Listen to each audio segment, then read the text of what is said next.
Magical mini tractor giant tiger. Durgapur नामक गांव था जहां के लोग सुख से अपना जीवन जी रहे थे।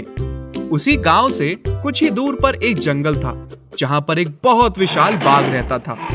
लेकिन कुछ समय बाद बाघ को शिकार में बहुत समस्या होने लगी और बाघ खाने की तलाश में गांव में चला जाता था, जिसे देख के लोग अबे देखो देखो देखो, भाग यहां से, भाग नहीं तो तुझे मार डालूंगा। और विशाल बाघ को देखते ही सब तरफ अफरा तफरी मच जाती है और सब के सब अपने अपने घर में दुबक कर बैठ जाते हैं। अरे यार, ये इतना विशाल बाघ कहां से आ गया? आज से पहले तो इसे हमने कभी नहीं देखा था। अबे उल्लू, मुझे कैसे पता चलेगा? मुझे बता के थोड़ी आया ये। बाघ पूरे गांव में घूमता है, तभी उसे बकरी का झुंड दिखाई देता है जो बंधे हुए थे। वो बाघ वहां जाता है और आसानी से बकरी को मारकर अपने साथ ले जाता है। और इधर सभी गांव वाले छुपते छुपाते एक जगह में मिलते हैं।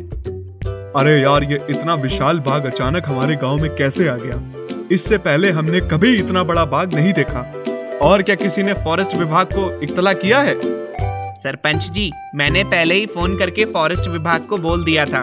दूसरे जंगल में आग लगी है, वो वहाँ पर फंसे हुए हैं, वो अभी यहाँ नहीं आ सकते। अच्छा, तो हमें ही कुछ करना पड़ेगा। एक काम करो, तुम लोग कहीं से बड़े बड़े जाल का इंतजाम करो। इससे पहले वो ज्यादा नुकसान करे, हमें उस बाघ को पकड़ना पड़ेगा। दूसरे दिन वो बाघ फिर गांव में आ जाता है, क्योंकि उसको बहुत आसानी से शिकार मिल जाता है और वो ज्यादा नुकसान भी नहीं कर रहा था। इस तरह रोज वो बाघ बकरियों को उठाकर ले जाता है, जिससे उस बकरी पालने वाले का मालिक सरपंच पर बहुत गुस्सा होता है। सरपंच जी, आपको पता है कि हमारे गांव में बाघ आ रहा है, तो उसे पकड़ने का कुछ इंतजाम क्यों नहीं करते? वो कई दिन से मेरे यहाँ से बकरियों को लेकर चला जाता है। ऐसे ही चलता रहेगा तो अपना गुजारा कैसे करूंगा बताइए? मुझे सिर्फ तुम्हारी बकरियां ही नहीं, पूरे गांव की चिंता है। अरे, और तुम लोगों को मैंने जाल का इंतजाम करने के लिए बोला था, वो क्या किया? निठल्लो, दिन भर घूमते रहे क्या? हो गया, आप चिंता मत कीजिए। बस उसे गांव के अलग अलग रास्तों में लगाना करना है, लेकिन उनको लालच के लिए हमको कुछ अंदर रखना पड़ेगा। ठीक है, सभी जालों में एक एक बकरी रख दो। जब उसे वो खाने आएगा तो फंस जाएगा। लेकिन सरपंच साहब, मेरी बकरियां ऐसे ही कम हो रही हैं और मैं फ्री में और बकरियां दे दूं उस बाघ के लिए। अबे उल्लू, उस सब का पैसा तुझे मिल जाएगा। अब ज्यादा बकबक मत कर और जाके इनको बकरा दे ताकि वो जाल के अंदर रख सकें। फिर सभी लोग मिलकर जाल में बकरा रख देते हैं और बाघ के आने का इंतजार करते हैं। कुछ समय बाद वो विशाल बाघ आ जाता है और बकरी के लालच में उस जाल में जाते ही उस जाल का गेट अपने आप बंद हो जाता है, जिसे देख सभी लोग उसके पास आ जाते हैं। अब आया ना बेटा, ऊंट पहाड़ के नीचे बहुत बकरियों को चुरा रहा था। लेकिन भाई, ये तो बाघ है ना, इसमें ऊंट कहां से आ गया? अबे गधे, मैं कहावत बोल रहा हूँ। वो बाघ बहुत जोर से दहाड़ता है और एक ही झटके में पूरे जाल को तोड़ देता है, जिसे देख सभी लोग वहां से भाग जाते हैं। अरे भाई, इसने तो जाल ही तोड़ डाला, लेकिन कैसे? अबे मुझे कैसे पता चलेगा? मुझसे पूछ के थोड़ी ना तोड़ा है। और सभी लोग एक जगह छुप के देखते हैं। तभी वो बाघ बहुत गुस्से में आ जाता है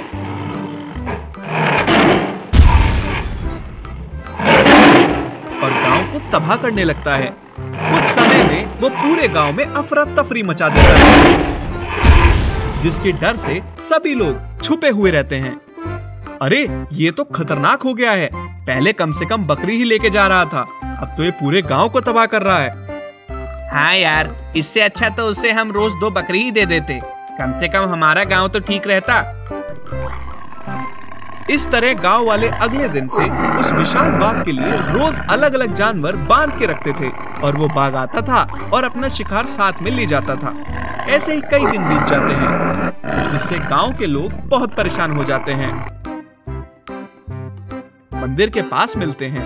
इस बाघ का तो कुछ न कुछ करना ही पड़ेगा। इस तरह ये हमारे सारे जानवरों को मार कर ले जाएगा और जिस दिन जानवर नहीं मिले, हमको ही खा जाएगा। सरपंच जी, वो तो जाल भी तोड़ देता है, अब क्या करें आप ही बताओ। पुजारी जी, आप ही कुछ समस्या का हल बताइए, हम तो कुछ समझ नहीं पा रहे हैं।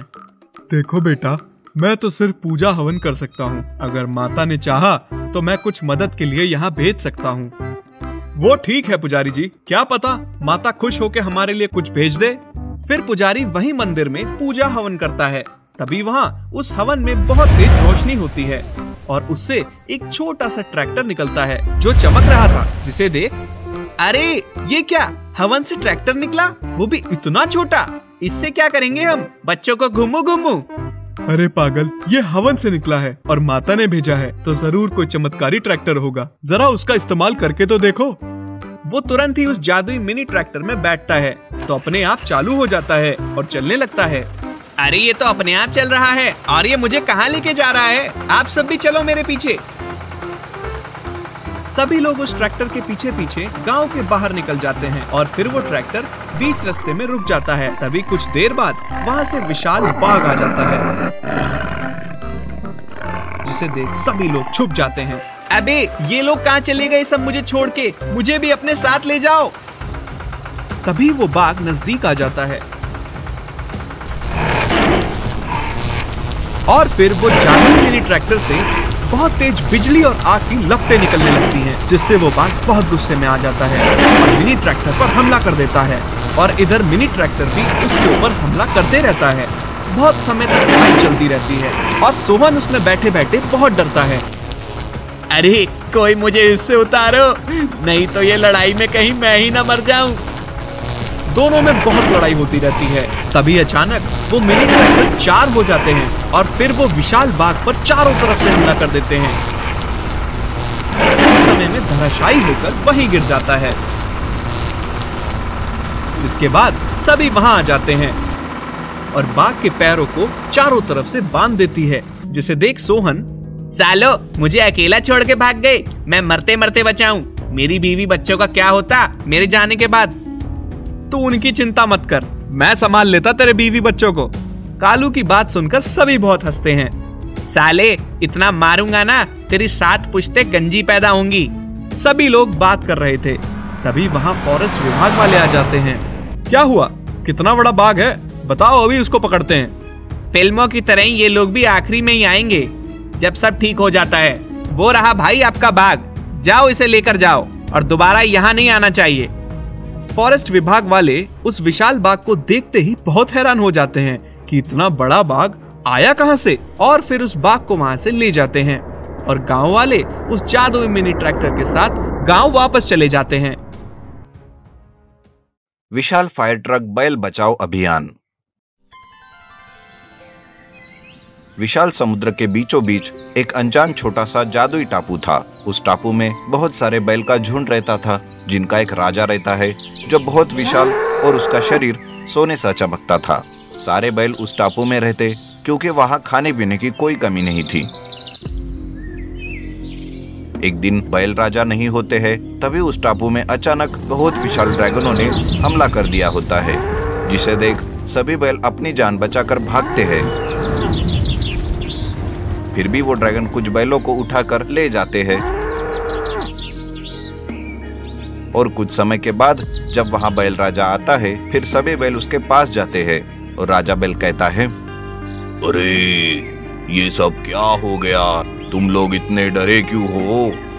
राजा जी, आपके जाने के बाद यहाँ ड्रैगनों ने हमला कर दिया था। हम अपनी जान बचाकर इधर उधर भागे, फिर भी वो हमारे कुछ भाइयों को ले गया। हमें तो डर है कि कहीं वापस ना आ जाए वो। आप लोग चिंता मत करो, अब मैं कहीं नहीं जाऊंगा जब तक उन ड्रैगनों का खात्मा ना कर दूं। फिर कुछ दिनों के बाद वो ड्रैगन फिर वापस आते हैं और सभी बैलों को पकड़ने की कोशिश करते हैं। तभी वहां बैल राजा आ जाता है। वो कहता है, दुष्ट ड्रैगन, तुम मेरे बच्चों को ले जाते हो, आज मैं तुम्हें नहीं छोड़ूंगा। राजा की बात सुन ड्रैगन बहुत हंसते हैं। पहले तुम हमको पकड़ के तो दिखाओ। राजा बैल बहुत कोशिश के बाद भी उन ड्रैगनों को पकड़ नहीं पाता, क्योंकि वो ऊपर हवा में और राजा जमीन में रहता है। बैल राजा बहुत कोशिश करता है और ड्रैगन भी बच बच के उस पर हमला करते ऐसा बहुत समय तक लड़ाई होती रहती है। तभी एक ड्रैगन धोखे से नीचे आ जाता है।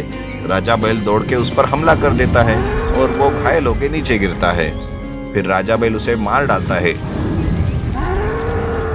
इससे गुस्सा होकर एक ड्रैगन कहता है, तुमने हमारे भाई को मार डाला, अब तू और तेरा टापू कुछ भी नहीं बचेगा। ऐसा बोल सभी ड्रैगन अपने मुंह से आग निकालते हैं और पूरे टापू में आग लगाते हैं और वहां से चले जाते हैं। सभी बैल इधर उधर अपनी जान बचाकर भागते हैं। सभी राजा के पास इकट्ठा होते हैं।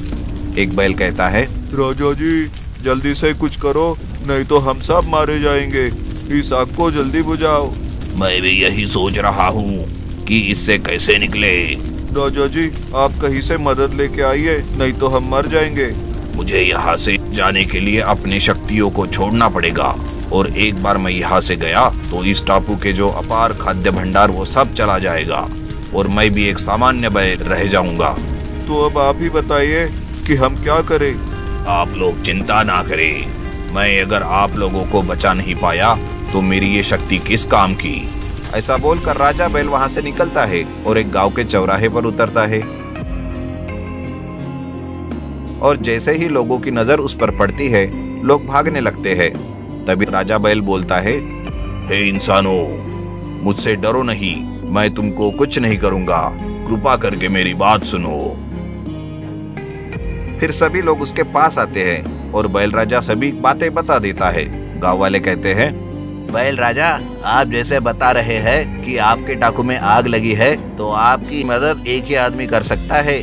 चलो हम आपको उसके पास ले जाते हैं। फिर सभी गांव वाले बैल राजा को अपने गांव के एक सुनील नाम के आदमी के पास ले जाता है, जो फॉरेस्ट ऑफिसर था। सभी उसके घर पहुंचते हैं और सभी लोग सुनील को सब कुछ बता देते हैं। सुनील बैल राजा से कहता है, राजा जी आप चिंता मत कीजिए, आप जैसे अपनी शक्ति खोकर अपने लोगों की जान बचाने आए हैं, मैं भी आपका और आपके लोगों का पूरा मदद करूंगा। फिर सुनील अपने विभाग के 2 फायर ट्रक और एक हेलीकॉप्टर रेस्क्यू वाले को बुलाता है और वो कुछ देर में आ जाते हैं। तभी सुनील कहता है, वो तो सब ठीक है, लेकिन अब हम उस टापू में कैसे पहुंचेंगे। आप चिंता मत करो, बस मेरे साथ चलो। सभी समुद्र के किनारे पहुंचते हैं और पहले हेलीकॉप्टर बैल राजा को लेकर टापू पहुंचता है, फिर वापस आके फायर ट्रक को उस टापू में ले जाता है और जल्दी से फायर ट्रक पास के समुद्र से पानी भरकर पूरे टापू के आग को बुझाना चालू करते हैं और रेस्क्यू हेलीकॉप्टर एक एक करके सभी बैलों को ले जाकर दूसरे टापू में रखते हैं। ऐसा वो कई बार करता है। सुनील कहता है, बैल राजा चलिए आपको भी पहुंचा देता हूँ। नहीं, पहले मेरे सभी बच्चों को पहुंचा दो, फिर मैं आखिरी में आऊंगा। सुनील और फायर ट्रक मिलकर सभी टापू के आग को बुझा देते हैं और हेलीकॉप्टर एक एक कर सभी बैलों को दूसरे टापू में ले जाता है।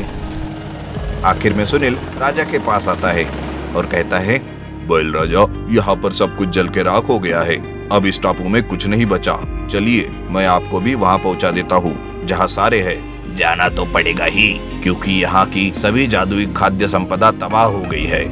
आप चिंता मत कीजिए, ऊपर वाला सब ठीक कर देगा, क्योंकि आप अपनी सभी शक्ति खोकर अपने लोगों की जान बचाई है। सुनील बैल राजा को हेलीकॉप्टर में बांधकर दूसरे टापू में ले जाता है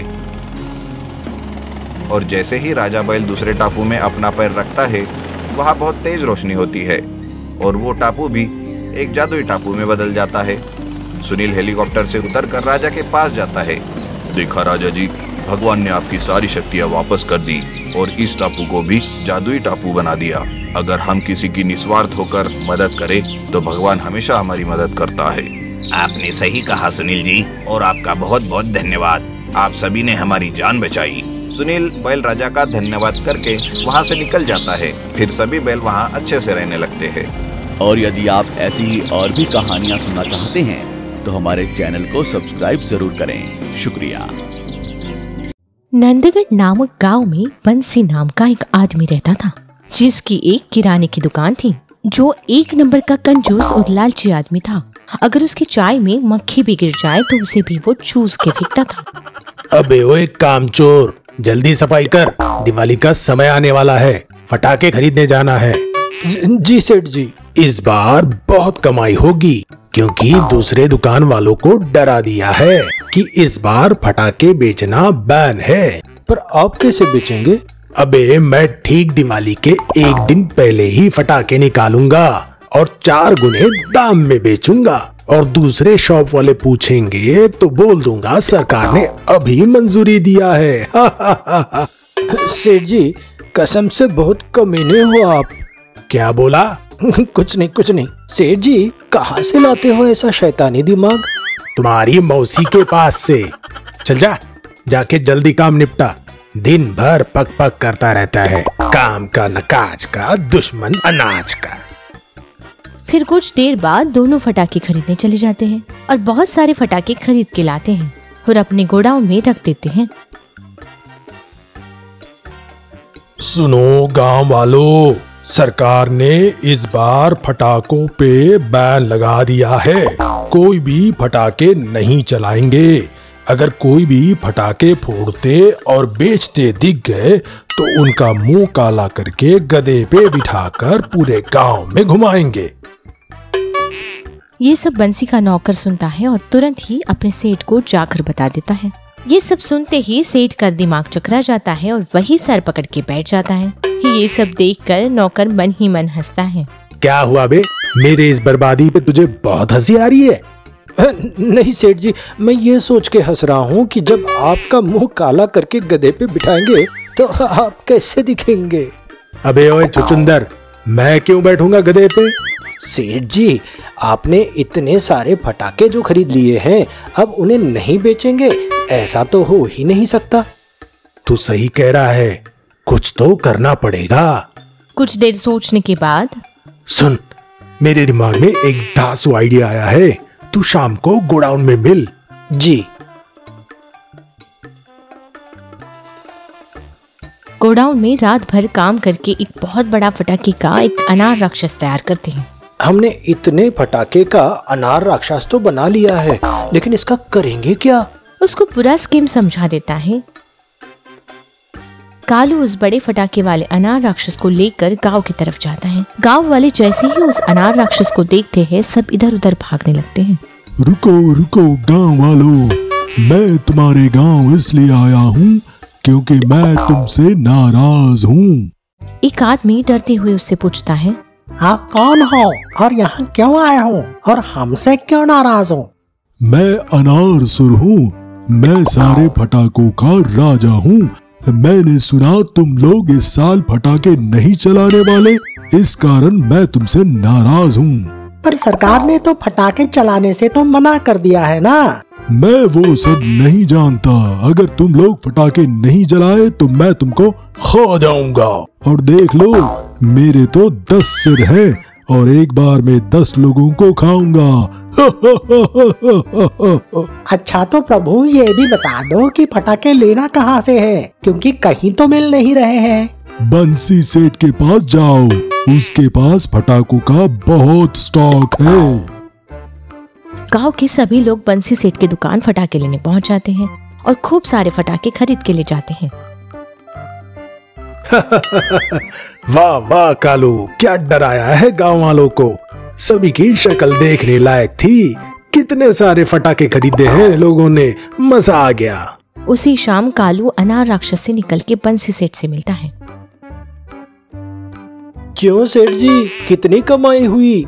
कल्लू मेरे भाई, क्या काम किया तूने। एक ही दिन में आधे से ज्यादा फटाके बिक गए।